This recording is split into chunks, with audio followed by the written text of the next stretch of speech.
Day 151 to 4:06 a.m. Faculty Building, Panganaban Central Elementary School, Bagong Bayan, Municipality of Panganaban, Catanduanes. A cold early morning. Though unlike in the mountains where it was cooler in the night, the vicinity of the school was warmer. It was because not that far northeast of the school was the estuary where the Oco River and the Philippine Sea intersects. Being inside the territory monitored by some allies made Mark feel at ease. For several days, it was the first time Mark managed to get to some good sleep. Although he was not sure that Dewata Raya and her people would make an effort to look after their group, his grandmother, Aliyah, would. That was why he did not hesitate to take a breather for this night. Even someone like him would feel tired after a few days without proper sleep. Still, Mark's body clock woke him up too early. It was not a bad thing, however. In the apocalypse, the earlier one woke up, the more they could do for the day. It was not an era where one could just daddle around even if they were powerful. Well, unless one had people working under him. Mark was one of those who had people he could push around. In the least, he was not doing so. It was not like he could not do it, but he had more trust in doing things on his own than leaving it to others. Looking around after opening his eyes, Mark smiled. May was hugging him on his left side, using his arm as her pillow even though she had one that was already tossed aside. The girls were also with them with Iola beside May and Miracle and Abigail to his right. On top of their bags, Amihan had her own bed. It was just some folded blankets, but it was more than soft enough to make her comfortable. Like usual, Amihan was deep in her dreamland despite the fact that Pafile said that elementals like them did not need too much sleep. All of them were still deeply asleep. It looked like even the girls let down their guards, knowing that this was a safe place to sleep. Since he was already fully awake, Mark decided to leave the girls in their dreamland. At least now, Mark would not go anywhere far, and May would not wake up abruptly. He was just going out of the building to take a stretch and prepare things to wash up. On the way out of the building, Mark paid attention to the others. Edsel and Pearl also seemed to be asleep in their partition of the room. The two young soldiers, Padua and Geronimo, took a small room near the door to rest. The two also volunteered to be the lookout for the night, with the two taking turns. It was even though Mark already said that it was unnecessary. As for Barrick, Mark could feel him on top of the building. Yes, on the roof. Apparently, he slept together with his pet Thunderbird. Since he knew that magical fluctuations attract the infected, he began to summon and return his pets lesser and lesser. Since the Thunderbird, Trua, was his primary transport, he decided to just keep it out all the time. Stepping out of the building, Mark saw Pafile. He was lying down on a thick branch of the large tree in front of the building. It looked like it was where this Tamawo slept. Sensing that someone went out of the building, Pafile glanced at the door. He then retracted his gaze, seeing that it was Mark. Mark did not bother greeting Pafile. He was not used to morning greetings anyway, and Pafile himself did not need it. Instead, he found a good place to do some stretching. Afterward, Mark took out a few water containers from his ring, preparing the water they needed to wash their bodies. Some people might say that this was a waste if they heard about it. After all, what Mark took out were containers of drinkable water. Furthermore, there was a river not far from the school. Most people would think of going there instead. However, thinking rationally, using the water from the river should only be used as a last resort. That was what Mark thought. After all, before the outbreak, the river water downstream was already not too safe to use because of contamination. What was more in the apocalypse?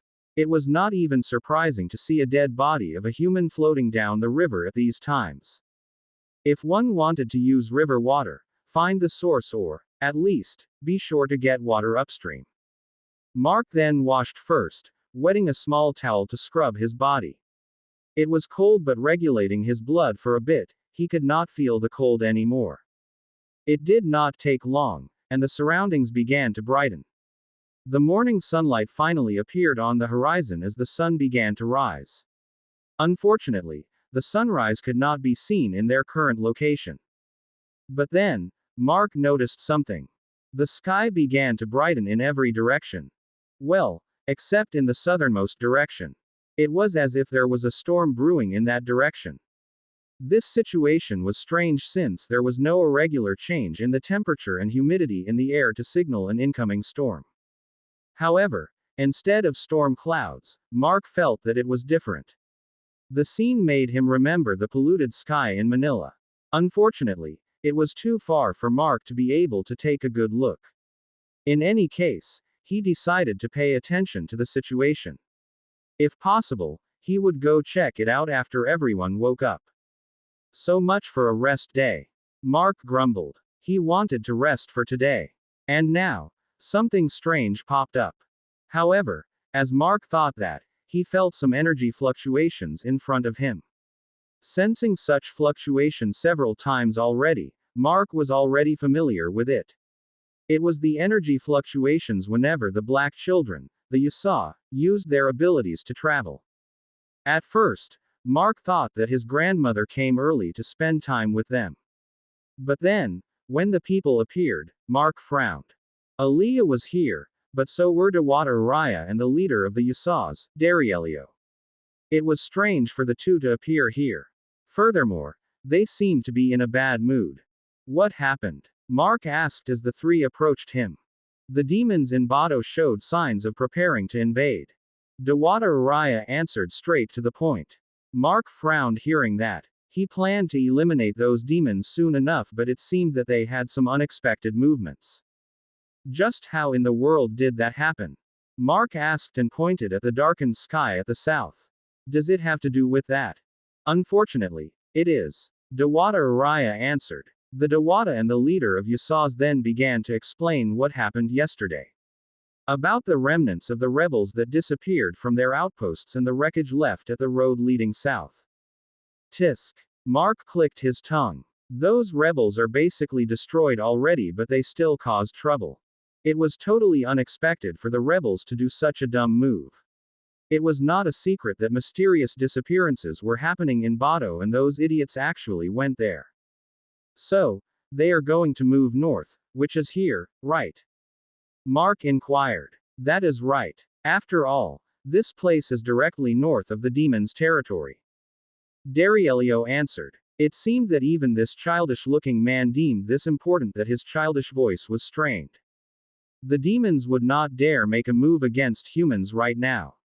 Dewata Araya added. Even though they managed to increase their numbers, the humans still far outnumbered them. As such, the only thing they could do right now was to move north. Then, you guys are preparing to intercept them? Mark asked further. Yes. Dewata nodded with a grave look. However, some problems cropped up. And that is. Mark raised his eyebrow. Not all of our forces wanted to participate in this battle. Dewata Araya replied with a grieved look. The likely to be the primary goal of the demons was to increase their numbers. Thus, their targets were the humans up north. Knowing that intercepting the demons was equal to protecting those humans, many of our people lost the urge to fight the demons. Hearing that, Mark understood the situation. And all of it was the fault of humans, in particular, religion. From Amihan's story before, their kind was hunted by Spanish missionaries in the past. It was very likely that it also happened here. With the experience that the elementals and spirits had with those humans, it was not surprising that many of them did not want to help. However, how stupid, Mark remarked without holding back.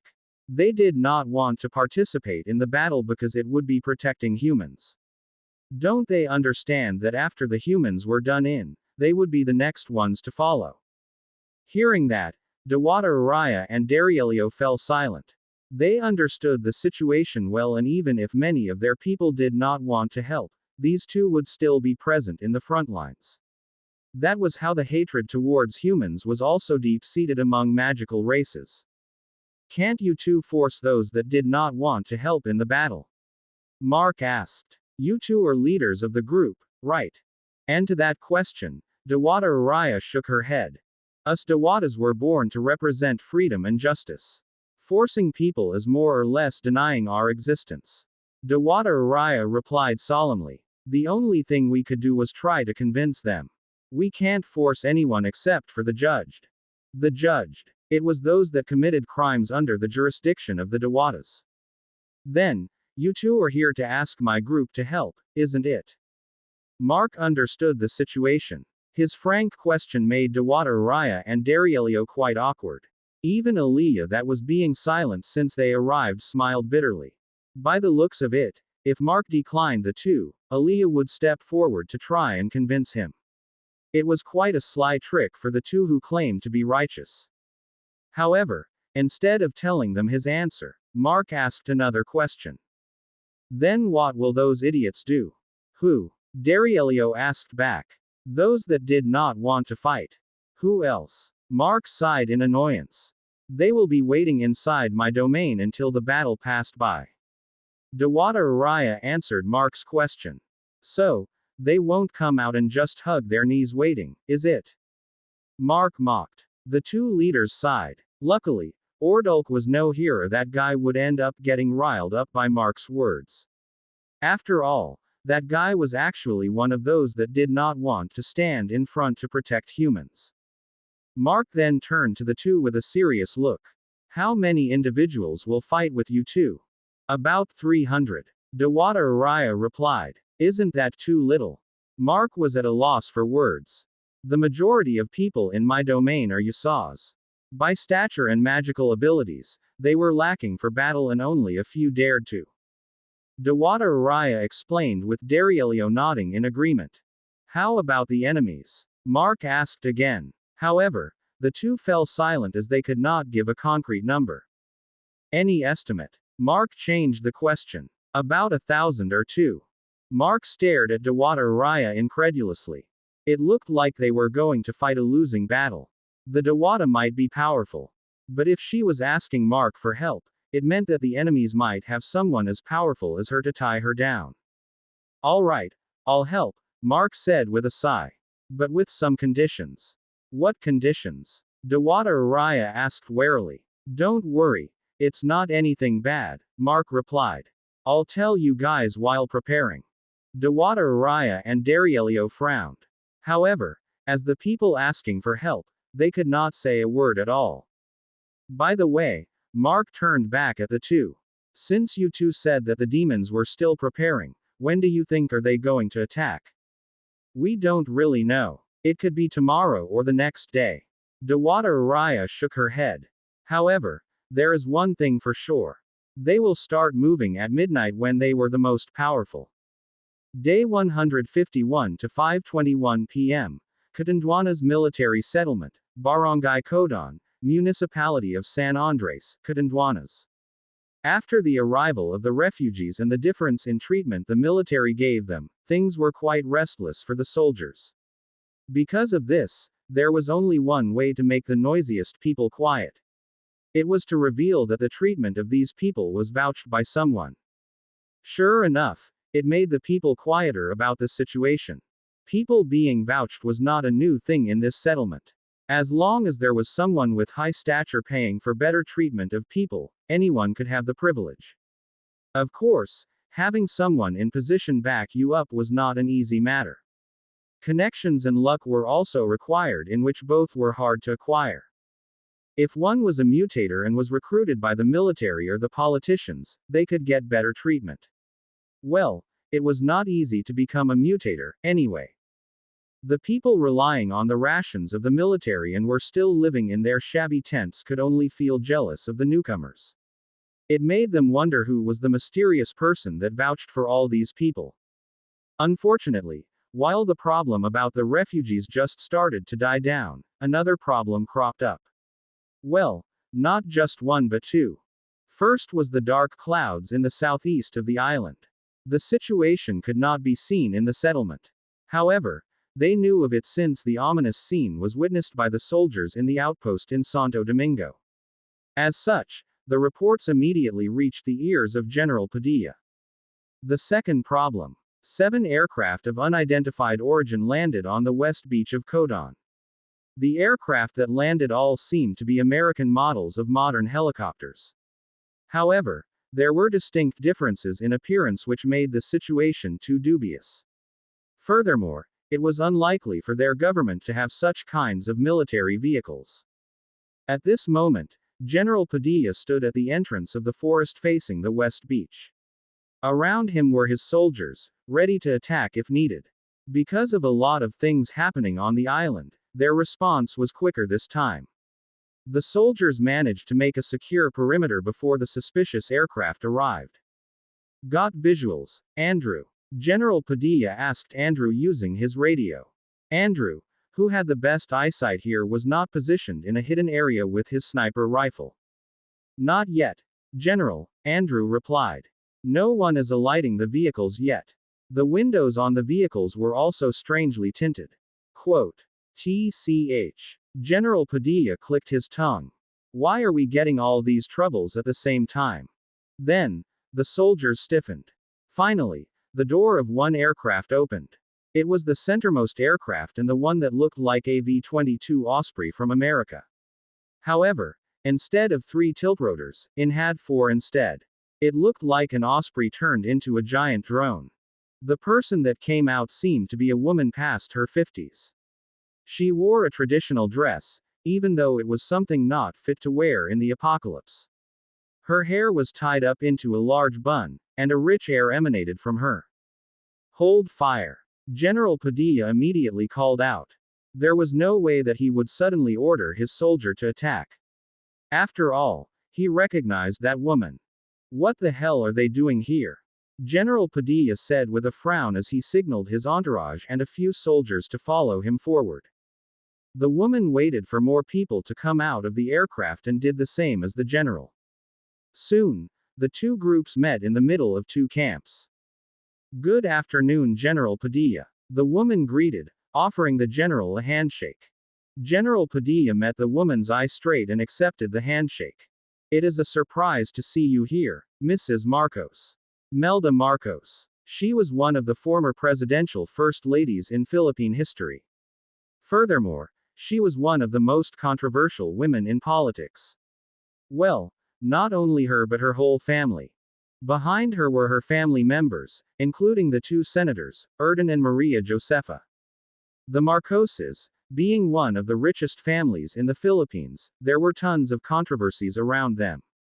And now, they suddenly appeared aboard suspicious aircraft, and with their own armed soldiers. It was far too strange. Before the satellite communication got cut off, every military general in charge of leading settlements was informed about many things. One of those was the locations of settlements and the important people residing in them. However, in the middle of the situation when all politicians were evacuating and was recorded in various settlements, this family vanished. Although some of their relatives were left in some settlements, the members of the main family were not in records. Then, for them to suddenly appear here, General Padilla felt it was suspicious. It is also a surprise for us to reach this place safely, Melda replied to the general. The place we evacuated to got overrun by monsters. I hope we are welcomed in this place. Don't worry, madam. General smiled. Of course, it was a facade. Anyone is welcome in our settlement. Of course, except for people that wanted to cause trouble. The general subtly added. He said it in a joking manner, but he was subtly warning all the people that could hear him. The madam's face remained the same, smiling. However, although unnoticeable, the people behind her felt sour, glaring at the impertinent general. General Padilla then took out his radio. Prepare vehicles. We are bringing our guests to the settlement. No one questioned the general, and vehicles were prepared soon. However, the soldiers were all unnerved about the situation. It was too fishy that even a regular soldier could notice. The guests were brought to the settlement. However, they left a group of armed men to guard their aircraft that was left at the beach. Because of their sudden arrival, a landing area near the settlement was not prepared for that number of aircraft. Even the military only had a few helicopters that would soon be unusable because of the fuel turning bad. None of them would expect for any aircraft to come now. While the guests left their private soldiers to guard the group of aircraft, the general also assigned people to secretly monitor the beach for strange activities. Along the way, General Padilla and Madame Marcos chatted. Unexpectedly, the first topic they had was the phenomenon at the southeast of the island. It seemed that the darkness enveloping that area could be clearly seen in the sky. Unfortunately, General Padilla had nothing to reply about the topic yet. Instead, he diverted the subject to the place where the madam and her group came from. At the general's side, Vanessa was listening quietly. It was until her eyes fell onto one of the people that came with the Marcoses. The other person was also staring at her. Once their eyes came in contact, they both subtly nodded at each other. Day 151 to 8:22 p.m. Gigmoto Mountains, Barangay Bayong, Municipality of Gigmoto, Catanduanes. The Municipality of Gigmoto. It was a municipality north of Bato after the Municipality of Baras. It was a municipality with only 6 barangays and small towns as the majority of the terrain was occupied by mountains and wide forests. On the island of Catanduanes during the apocalypse, it was the least visited place even for the rebels. After all, there was nothing much to do here aside from facing danger. The Catanduanes circumferential road also did not pass by its territory. Instead, it had one road at the east coast, the Baras-Gigmoto-Viga Road, that could not be used at all since it would also pass through the dangerous area of Bato at its southern route. Because no people came to this area, it was populated with ferocious evolved animals and plants instead. It was a peaceful place governed by nature. Now, however, the peace was broken. The animals, land or air creatures, fled the mountains and forests of Gigmoto. It was a scene that could only be seen before a natural disaster struck a place. It was an odd thing to see the ferocious animals as large as cars run away in fear. The only ones left in the area were feral animals that had no sense of danger. They were the kinds of creatures that would attack others on sight and without any fear. However, those feral animals did not last at all. They were slaughtered like rabbits in front of the actual danger. Splat. Thud. An evolved feral dog about the size of a macho bike was torn in half and thrown away. The culprit was a humanoid creature running in all fours with its elongated arms and legs. It looked like a flesh beast with tightly packed muscles about the size of a minivan. What the hell is this creature? I haven't seen something like that before. Wait, I guess I did. It's that low-rating movie, isn't it? The one with great visuals but poorly written plot and in movie advertisements. Mark murmured. Flying up high in the sky, Mark was observing the mountains and forests in question. After tearing the feral dog apart, the monster continued to run north with its pack. Mark also noticed that there were people riding on the back of the disgusting monster. In any case, those monsters surely are pets of the demons. Mark said with a frown. The demons moved earlier than Dewata Araya predicted. While not organized, groups of demons already left Bato when the moon began shining. Faster demons left the slower ones behind. All of them did not march all together as a human army would. Nonetheless, Mark could understand why. There was barely any danger for them to meet in these mountains. The territory of Dewata Araya was still far up north and bordered around the municipality of Viga. Because of this, it was very likely that they allowed the faster and stronger demons to lead the way before they all meet up near the border. Mark smiled. Many demon races were born and lived through fighting and bloodshed. Nonetheless, most demons in the mortal world avoided humans. It was either because the demons saw humans nothing as prey or because they were simply afraid of human weapons. If they tried to live in places filled with humans, once their identity was compromised, their lives were forfeit. And also because of that, most demons in the human world lacked proper military education. In a march towards war, clearing the way and making sure it was safe was the work of scouts and a small group of elites. Not half of the army that the demons were currently doing. An army needed to stick and march together to maintain order and avoid massive losses once something went wrong. Unfortunately, in a certain way, demons in rural areas like this could be considered uneducated barbarians. Well, it was the same for the spirits and elementals since they behaved the same way. The only way they knew to fight a war was a frontal fight. Of course, there were also schemes and ambushes. However, their strategies were severely lacking. It was one of the reasons that even if they had magic and physical prowess, magical races still lost against humans.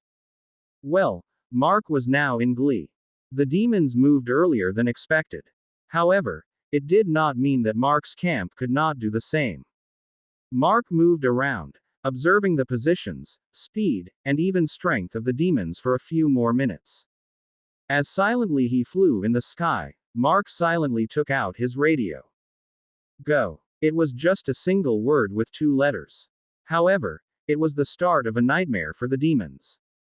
The scattered demons was perfect of Mark's machinations. Of course, he would not just go and kill them. The blood and magical fluctuations might alarm the enemies. Well, it just meant that it was not Mark that would do the first moves. Instead, it was the Yasas. Day 151 to 8:30 p.m. Gigmoto Mountains, Barangay Bayong, Municipality of Gigmoto, Catanduanes. The demons continued to move through the mountains in droves.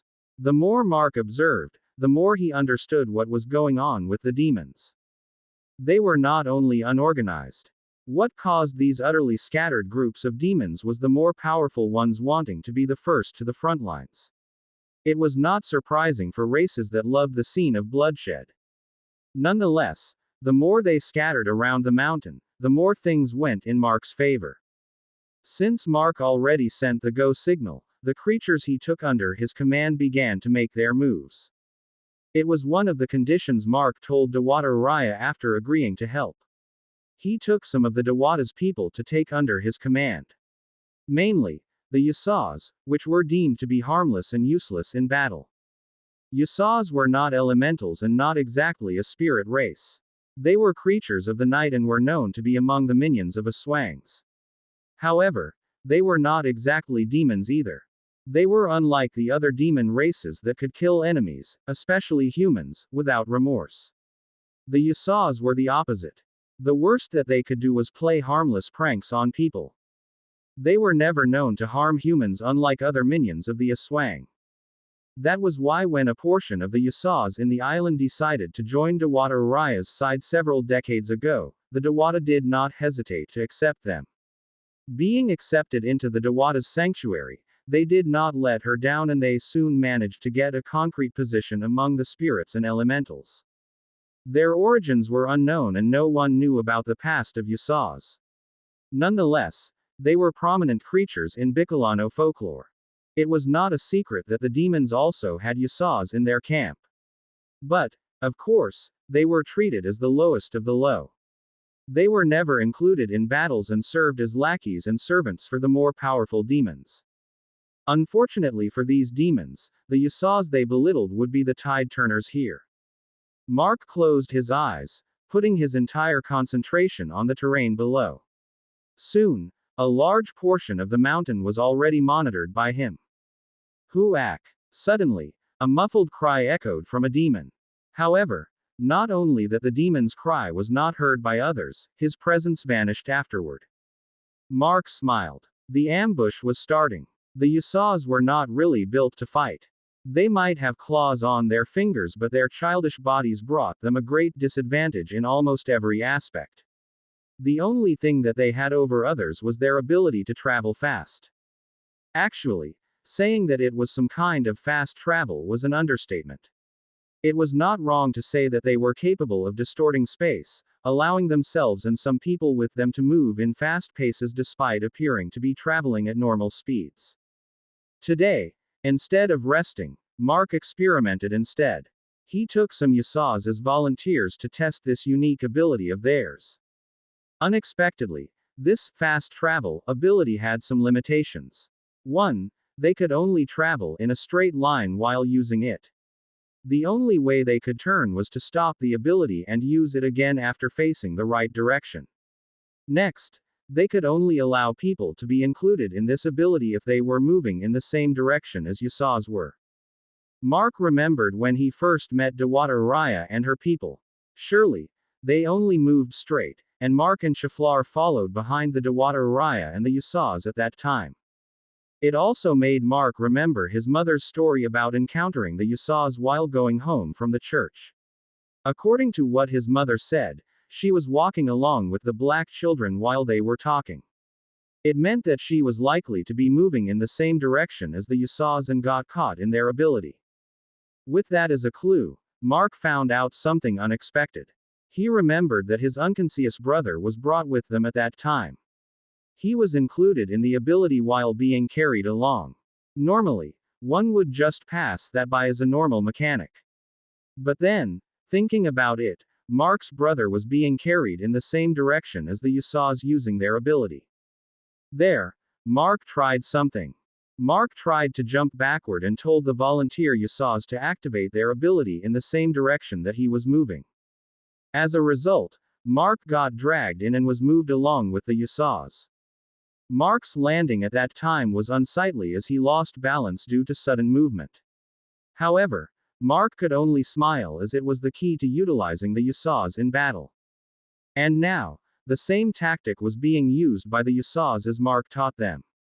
On the opposite mountain of the one being traveled by demons, the groups of elementals and spirits laid in ambush. They formed groups with Mark's instructions. The main formation was 2 to 3 Yusas and a Sylph in each group, along with any elemental or spirit that had enough strength to push or stagger an enemy. Mark turned towards the opposite mountain. Another ambush group found their target. As they rehearsed, the whole group moved towards the target using the Yusas' fast travel. However, the intention was not to block the target's path. Instead, they appeared to the east side of the target. When everyone appeared, the first thing the group did was turn around, all of them. It made them all face the very same mountain where they came from, the mountain west of Gigmoto. Then, the Sleeve activated her magic, stopping any sound from leaking out. The target demon noticed the people appearing beside him and yelled in surprise. However, the Sylph already blocked the sound, and no one else was able to hear the demon. Before the demon could fully react to the situation, the spirit race, this time, a Kabbalan, which was a centaur-like creature, charged and tackled the demon.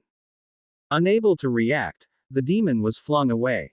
The moment that happened, the Yusas activated their ability. The next thing that the demon knew, as he lost balance, he was already on a different mountain. His eyes turned wide as he saw the enemies surrounding him. Before he could react, spears pierced his body, splattering black blood to the ground. Without understanding anything that happened, the demon died miserably. However, its body did not turn to dust. As it seemed, it was one of the humans that was turned into a demon using the ritual. Their bodies would be left intact until the sun rose in the morning and turn it to dust. Mark looked at the situation with satisfaction. There were several dozen groups moving in unison on that mountain. They were dragging the stray demons one by one, killing them without letting the enemies know. Mark could tell that the Yusas were still nervous. It was the first time that they would join a battle like this at all. However, as they succeeded more and more, dragging enemies away from their groups, the confidence of these childlike creatures rose. Whoops! Mark murmured as he turned into a surge of black mist and charged into the forest. One of the groups messed up and failed to notice that their target had another companion nearby. Even if they succeeded in dragging their target away, they would be seen by the other demon. And there, it was Mark's duty to avoid that situation. Sure enough, the group was seen dragging their target away. The group also noticed the other demon. However, it was already late, and they could only run away. But then, before the demon could shout anything, Mark appeared in front of him, grabbed his neck, and the two of them turned into a surge of black mist that flew away. No one else among the demons noticed anything. Mark managed to catch up with the group that messed up. Their target was already killed by the warriors on standby. Still, the group was nervous because of what happened. They did not want to be the cause for the enemies to know what was going on. As he arrived, Mark threw the suffocated demon on the ground. It made the group relieved as they recognized the demon that Mark caught. The warriors around immediately killed the demon, making sure that it would not get up anymore. Be careful not to mess up again, Mark said as he flew off, going back to monitoring the surroundings. Aside from some mistakes like that, the plan was going smoothly. Going back and forth, the forces of spirits and elementals already managed to kill more than 200 scattered demons without others noticing. It was an amazing feat, considering that they did not even lose a single person. What attributed to this was the Yasaw's ability. Furthermore, since they were weak creatures, it was easier for them to discern the more powerful demons and avoided them. Surely, what they dispatched were just regular, low-strength demons. Nonetheless, every single enemy they killed would lessen the number of enemies at the main battle. 1.5 hours passed. The kill count of the ambush reached half of 1,000. There were dozens of close calls, but Mark managed to do his best to remedy the situation. In one instance, Mark had to kill 3 demons on the spot. It was one of the things he wanted to avoid since the smell of demon blood might alert the others because it had quite a different stench on it. Fortunately, Mark managed to do a last-minute move. He stored the dead bodies of the demons inside his ring and threw several dead evolved animals in the scene. These carcasses were just lying around everywhere in the mountain because of the demons and were easy to find. Because of that, the next demons that passed by the area noticed the smell of the blood of their brethren. However, since they saw dead animals at the scene, they thought that the owner of the blood got injured because of the beasts but still managed to kill the enemies before continuing on. The trickiest one was when one group tried to drag away their target, a female demon. Unexpectedly, the target turned out to be a Mananangal. The group managed to tackle their target, but as they moved to drag the enemy away, the torso of the woman detached in a panic. Normally, Mananangals needed to undergo some chants and rituals before their upper and lower bodies detached from each other. By what it seemed, this Mananangal was quite a veteran to be able to detach her body instantly. Because of the sudden separation of the Mananangal's body, what the group dragged away was only the target's lower body while the upper body was left in confusion. Mark had to rush to the Mananangal as it almost flew away to alert all the demons. It was quite tricky since a Mananangal could not be killed easily once they transformed. It was not wrong to say that they were semi-immortal beings. The only thing that could kill them in this form was magical attacks or the light of the sun. However, they could not do either in the current situation. Using a magical attack that was needed to kill a Mananangal would cause quite a huge fluctuation. It would alert the higher-rank demons. The only thing that they could do was to capture the Mananangal and kill it later. Fortunately, Mark's blood metal could do the trick. After killing 1,000 low-rank demons, Mark signaled the retreat. Mark noticed from the sky that a large group of the demons was coming. Many of them had powerful fluctuations from their bodies. There was even a guy fully clad in flames. It made Mark question if it was alright for a guy like that to walk across the forest. Unlike the first groups, this group was far more organized. It was likely to be the leader's main troops. There was no way that the same trick would be successful against these guys. In any case, the ambush was already a success. Mark could not wait to see the reactions from these demons after knowing that they were missing a large fraction of their army. Day 151 to 10:11 p.m. Mountain Area, Barangay Siran, Municipality of Gigmodo, Catanduanes. After the scattered group of demons ran across the mountains, a fairly organized group passed by afterward. It was a group of about 200 individuals, each emanating auras far different from the first groups. A whole lot of them appeared to have a human appearance. It was the trait that only those that were born human but inherited the demonic abilities of their ancestors had.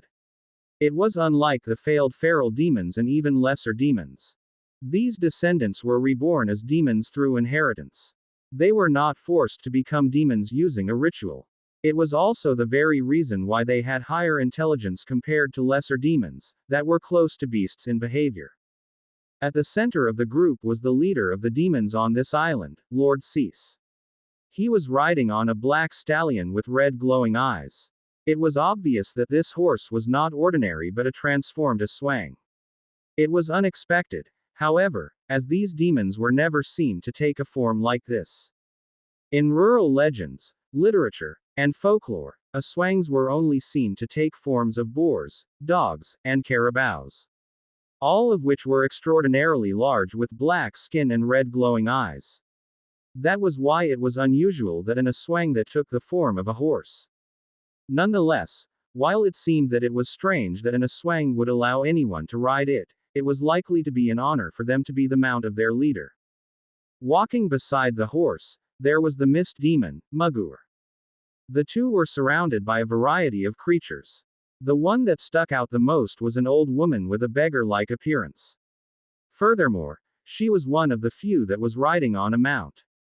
While the others were riding on different kinds of animals, however, she was the only one riding on a giant insect. Her mount was a gigantic grub about the height of a motorcycle and as long as two motorcycles connected front and back.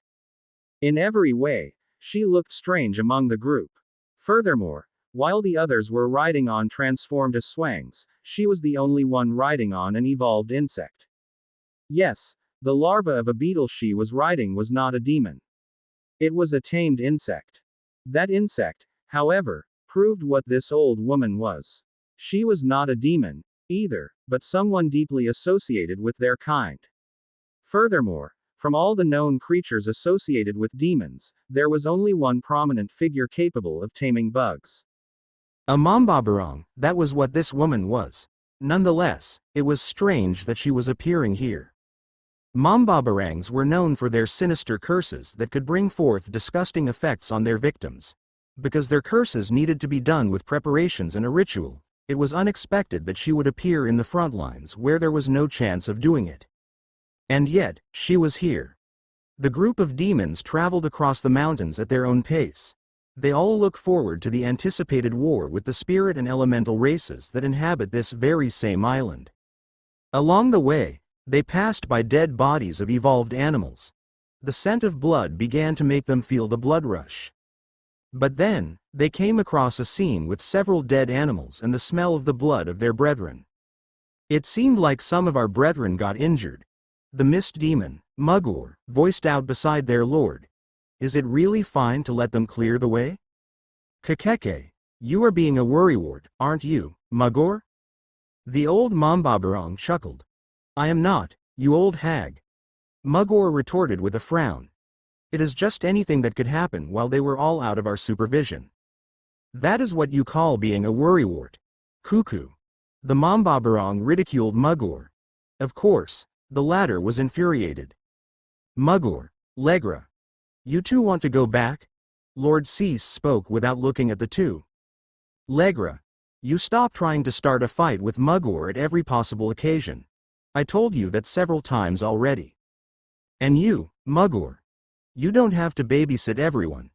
Even I would prefer to make all of us travel in one group. However, you know the nature of demons. We all long for the blood of our enemies. We who were powerful enough could suppress this urge, but it is different to our new brethren. Remember that most of them were new to our side. If they could lessen this urge by killing animals along the way, it would be easier to control them later. Furthermore, it is better if they can get any battle experience along the way. Mugur nodded in silence. He understood what Lord Cease was saying. Furthermore, he was not stupid to forget his past self. Not all demons were born strong. He was one of those that struggled with his urges several decades ago. It was fortunate that he was a mist demon, with the ability to turn into mist. He was able to escape the anger of humans. The other weaker demons at his time, however, were killed by missionaries and human hunters. It was also true that it was better if the new demons gained some fighting experience. While many demons were hot-headed and would get into fights often, it was far from the actual battle experience needed. Nonetheless, Mugur could not shake off the odd feeling that something wrong would happen. This area and the place where they designated as a gathering point was still far from the enemy territory. Yet, he was feeling restless. The whole group continued on their way. Up until now, nothing of note happened or was seen along the way. In another half hour, they would reach their destination. They would see the other groups that gathered there already. Maybe Mugor was just being paranoid. By the way, that brat, Austin. He's still missing, isn't he? Legra suddenly asked. Those that heard her could not help but frown. Lord Cease and Mugor were no exception. Austin was a high demon that appeared on the island some time ago, and to say, aside from Lord Cease, there was no doubt that he was the most powerful in the group of demons on this island. However, compared to other individuals, Austin was aloof and did not interact with others in any way. Because of his behavior, he was irate by many demons. Nonetheless, no one could deny his strength. There was one time that a demon challenged Austin to a fight. The demon was killed in a blink of an eye. No one, whether it be the demon or the audience, understood how Austin killed the challenger. From then on, while most demons in their group did not trust Austin, no one openly showed their dislike to the outsider. There was one thing that made Austin stood out and become an important member of their group. It was not his strength but knowledge. Unlike the demons on this island that was uneducated, Austin had a deeper knowledge of humans and demons alike. Compared to his intelligence, the demons on this island were, more or less, barbarians. That was why he became the person that Lord Cease would ask about things when there was uncertainty. He was an advisor, as Austin called himself after getting such a position. The odd thing, however, during the ritual last night, Austin vanished from their settlement. It was a bad thing since he was one of the crucial pieces in this war. The demons would need his strategies and knowledge. Yet, when they needed him the most, he vanished without a word or even a trace. Nonetheless, Austin's disappearance did not really matter to most of the demons. Even more, to some of them, Austin's disappearance was a blessing. Since they would not be overshadowed by the mysterious outsider, they could show their prowess instead. It doesn't matter if he's here or not, Lord Cease replied to Legra. We will still take over this island. Less than half-hour passed and the main forces of the demons crossed the last mountain. Being able to traverse the mountains in a short time showed their difference to humans.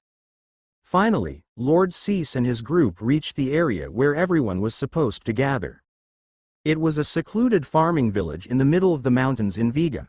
Since there were wide farmlands in the village that surrounded the Tomboga plus or minus on river, there was a vacant area wide enough to contain all their troops.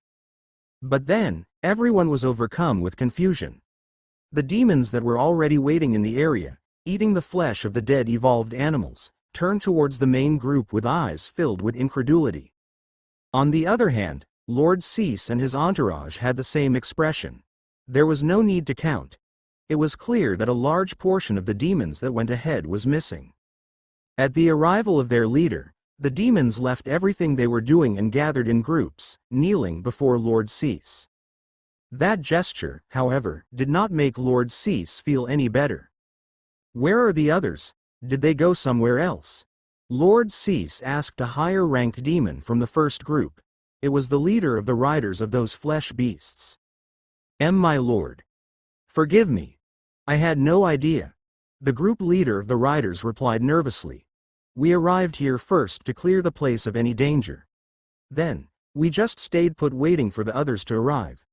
We are also bewildered that my lord arrived already when the others had yet to. The leader of the demon riders was very nervous. He cautiously picked his words to reply to Lord Cease. If he made a mistake, it would not be surprising if his head suddenly flew off. Fortunately, Lord Cease had more important matters to consider than lopping off the head of this innocent demon. What in the world is happening? Legra voiced out. Did they get lost or something? It won't be surprising since those lesser demons had low intelligence. The other demons frowned at the Mambabarang's remark. However, what she said was true. Lower-ranked demons had limited intelligence compared to higher-ranked ones. That can't happen. Mugor glared at Legra before turning back to the leader of the riders. You are still carrying the censer, right? Yes. The leader of the riders replied to Mugor, pointing at his flesh beast that had a sensor attached to its body. Even right now, the sensor was releasing smoke with an attractive smell to demons. Low-ranked demons had lower intelligence. As such, something was needed to guide them. This sensor was not an ordinary one but something used to command low-ranked demons. The smell it was releasing could scatter a few kilometers away and could only be sensed by demons that knew its smell. Because of this sensor, even if the low-ranked demons got lost in the mountains, they could easily find the way as they only needed to follow the smell. Yet, even with this thing, they were missing a large portion of their troops. This was impossible to happen. Just what in the world was happening? None of them could fathom how a large portion of their troops would vanish into thin air. But then, there was only one possibility. That damned Dewata learned to use tricks, doesn't she? Lord Cease was furious. Dewatas were an embodiment of righteousness and justice. That was why they were known to be straightforward individuals that would not play sly tricks on their enemies. It was not like they could not, but the way they were created would deny it out of their minds. And yet, the only possible thing that could have happened was that the Dewata and her warriors did something out of the norm. Damn it! Lord Cease roared. The whole place shook from his furious voice. What are we going to do now? Legra asked. Retreat or continue? We are already here. Lord Cease grit his teeth. We will continue forwards. We only lost low-ranked demons. Most of our brethren were still here. In the view of Lord Cease, the low-ranked demons were, more or less, just cannon fodder. Their disappearance would not impact the overall strength of their army. When the time struck midnight, they would rush towards the territory of their damned enemies. But then, Mugor stiffened. He was releasing mist from his body, searching the area around them. Mugor, what happened? Lord Cease immediately noticed the mist demon's strange behavior. Lord Cease, Mugor replied with a bitter smile, it looks like we won't be able to wait for midnight. We are already surrounded. Day 151 to 11:15 p.m., Mountain Farming Village, Barangay Mabina, Municipality of Viga, Catanduanes. Gather up and protect the Lord. Some higher-ranked demons shouted in urgency.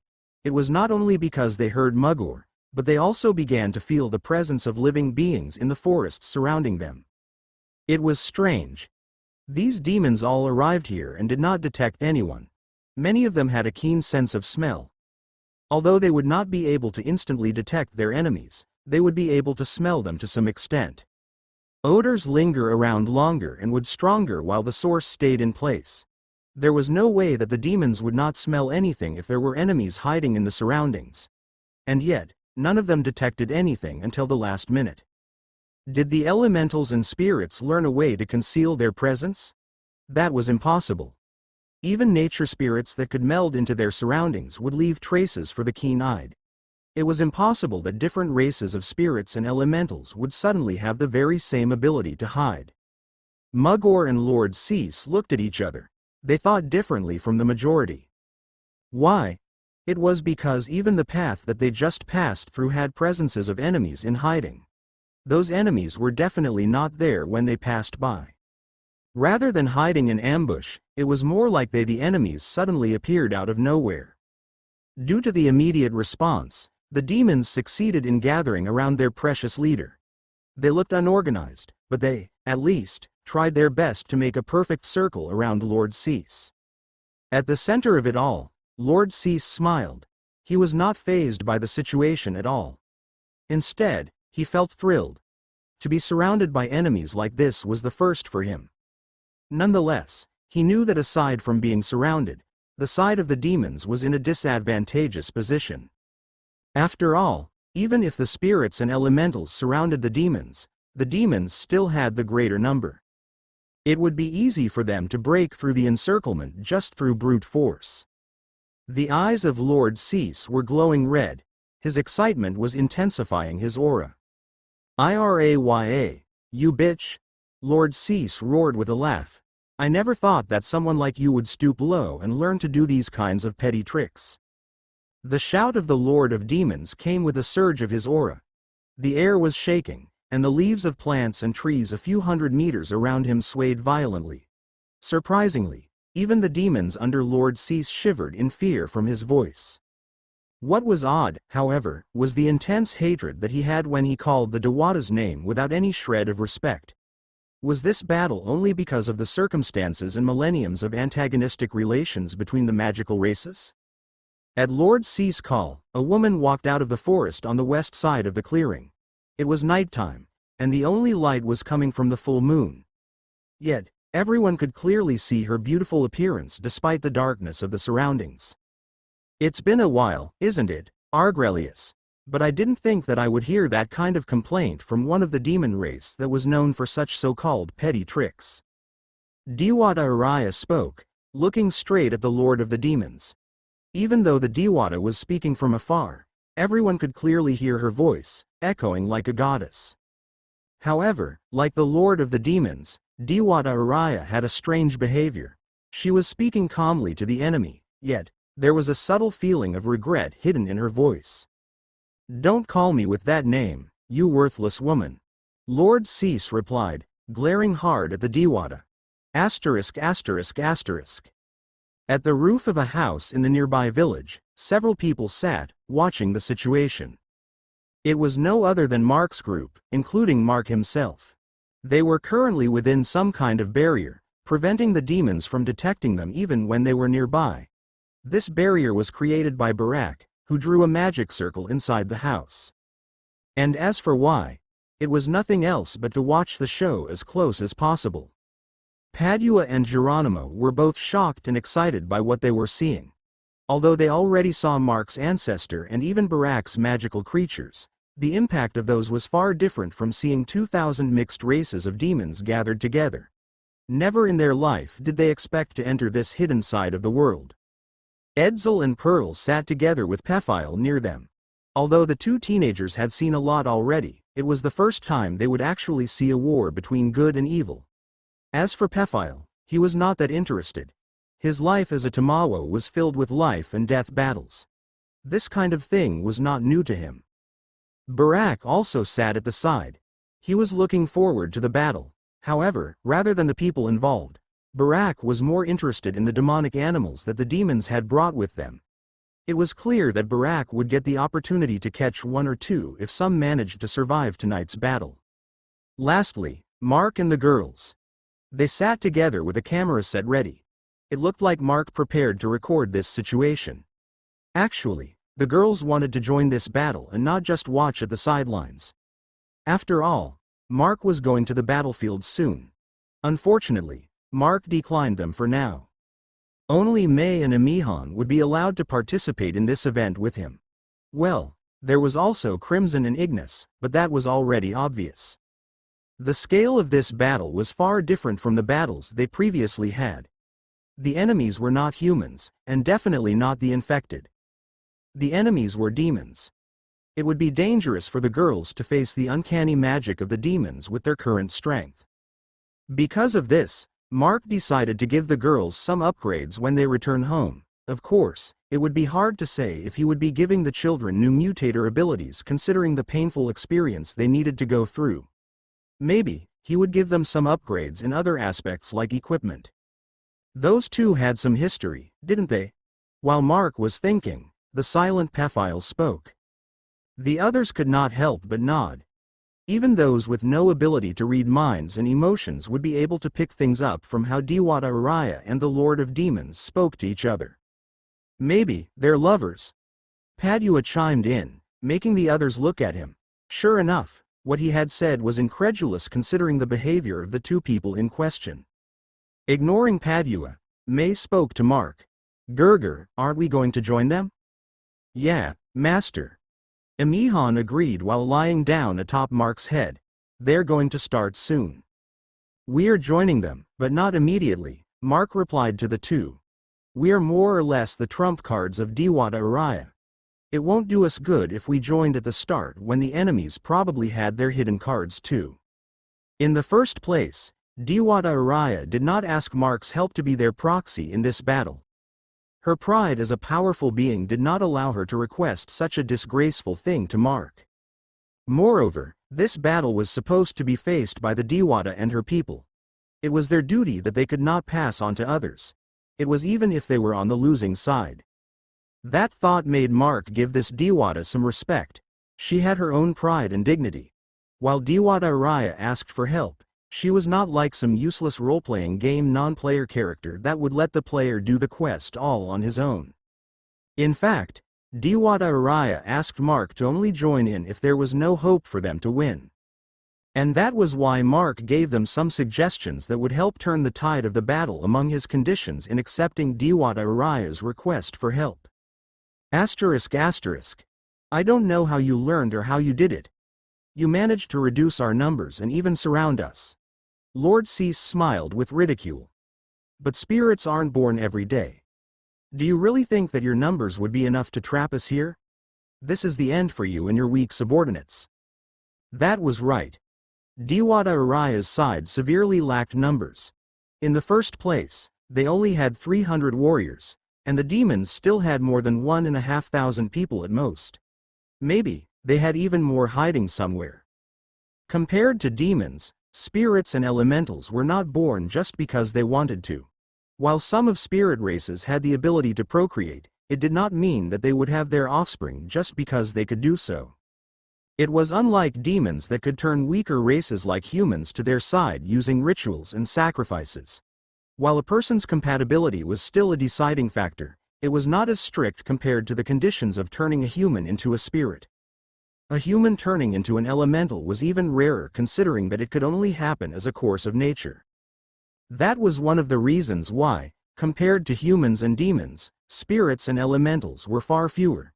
Furthermore, most elementals were born by accumulating magical energy in nature, and magical energy was what the mortal world severely lacked. Fate is unpredictable. Dewata Araya replied with a stern look. No one will know who is going to face their end. And as Dewata Araya said that, she raised her hand. Shing! A blinding light surged forth in the area. Since all the demons were focused on the single enemy that showed herself in front of them, their light-sensitive eyes were all blinded by the sudden bright light. Swish! Swish! Swish! Arg! Ack! Suddenly, swishing sounds were heard all over the place, followed by the painful grunts and roars of the demons. ****. Ooh! At the roof, Mark smiled. I didn't think that this would be too effective. Boss, is this your idea? Barak asked Mark because of his remark. At Barak's question, Mark shrugged. From the start, everything is my idea, you know? You dabbled with magical things, so you probably know how simple the mindsets of these races. At Mark's reply, Barak nodded. He had encountered secluded magical races in the mountains while finding magical creatures to tame. And to say, their mindsets were too simple. They didn't lack the skills, but they severely lacked innovation. That was right. Since the world turned in favor of the humans, the spirits, and elementals that did not migrate to the spirit dimension continued to live in fear and survival. Because of that, they did not have the chance to properly develop, and their mindsets stagnated. These races became stuck to their ways of the past, lacking many things that humans managed to learn throughout the years. And because of that, Mark did not hesitate to give Dewata Araya and her warriors some ways to win this fight.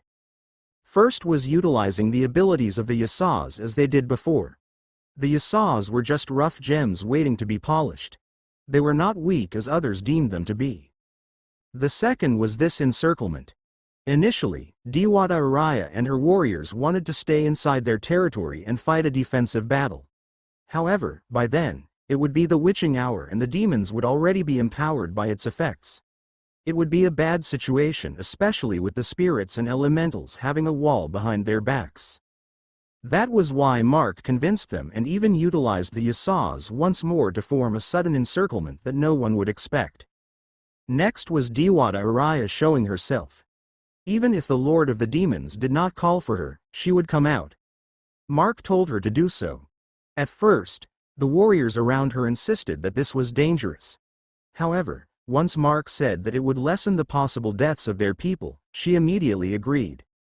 As she showed herself alone, all the attention would be on her.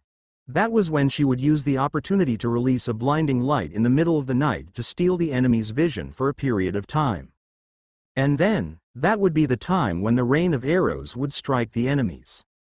Day 151 to 11:19 p.m., Mountain Farming Village, Barangay Mabini, Municipality of Viga, Catanduanes. From the forests, the arrows rained on the army of demons. Many of the demons could only let out wails and grunts of shock and pain as arrows pierced their bodies while they were devoid of their sight. The weaker ones of the demons were the most affected. Some of them immediately fell as the arrows pierced their heads and vital organs. Unfortunately, the rain of arrows was more akin to a drizzle than a downpour. Even in this case, the numbers mattered a lot. Diwata Araya's side had 300 warriors at most. However, in that number, not all of them were capable of wielding bows as weapons. The best example for these individuals were the sylphs and other small-bodied spirits and elementals. Even the Yasas present had no way of using a bow to shoot arrows that would hit the demons at their current distance. Furthermore, these archers were not trained in this kind of strategy. Far from the showy volleys of arrows shown in movies, this scene was more like a rapid-fire contest. Since there was no time to practice, Mark also suggested this action. It was to fire all the arrows they could before the enemies began to retaliate. Beauty and style did not matter as long as the arrows reached their target, and to say, it was a bit hard to miss since the demons were packed together, protecting their lord at the center. As long as the arrows reached the demons, it was likely to hit. ****. It's amazing that those arrows worked on those demons, Emika remarked, watching the show. Back in Japan, many people say that powerful demons can't even be hurt by bullets. Japan had a deep culture about spirits and demons. Many were true, and many were false. But of course, it was true that many demon races were impervious to regular human weaponry. That was why special and hidden divisions exist in the military. Those highly trained soldiers were also equipped with special weaponry against these creatures. Those are not regular arrows, though, Mark explained as he took out a sample from his ring. Everyone looked at the arrow on Mark's hand. Pephile and Barak seemed to be familiar with it, but everyone else was not. Looking at the arrow, it was unexpectedly not similar to what they knew. It was not a wooden stick with a pointed, metal, or stone tip. It was actually a thin twisted root like wood with a clear crystal tip. Even the feathers used as fletching did not appear to be normal at all. So, they used enchanted arrows. Barak nodded. Regular arrows would not really work, but this should be able to kill the weaker guys and even injure some stronger ones. It just looks like some weird arrow, though, Emika said in confusion. Well, she was not wrong. It was really a weird-looking arrow. That crystal is a magical stone imbued by a pure being's magical energy, Barak explained. In this case, the magical energy should be from that Diwata, isn't it? To Barak's words, Mark nodded. This kind of magical energy is one of the banes of demons. Once these crystals enter their bodies, they will create a deadly reaction due to contradicting energies inside their bodies. The weaker demons won't be able to resist the reaction and will immediately die. It was just less than a minute after the arrows started firing from the forest. Yet, more than 100 demons already fell to their deaths after being struck by the magical arrows. As for the slightly stronger demons, many were injured by the arrows.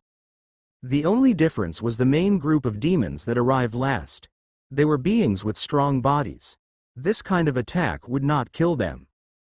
TCH. Lord Cease clicked his tongue as an arrow bounced off his tough skin. He was the strongest among these demons. These arrows were not effective against him at all.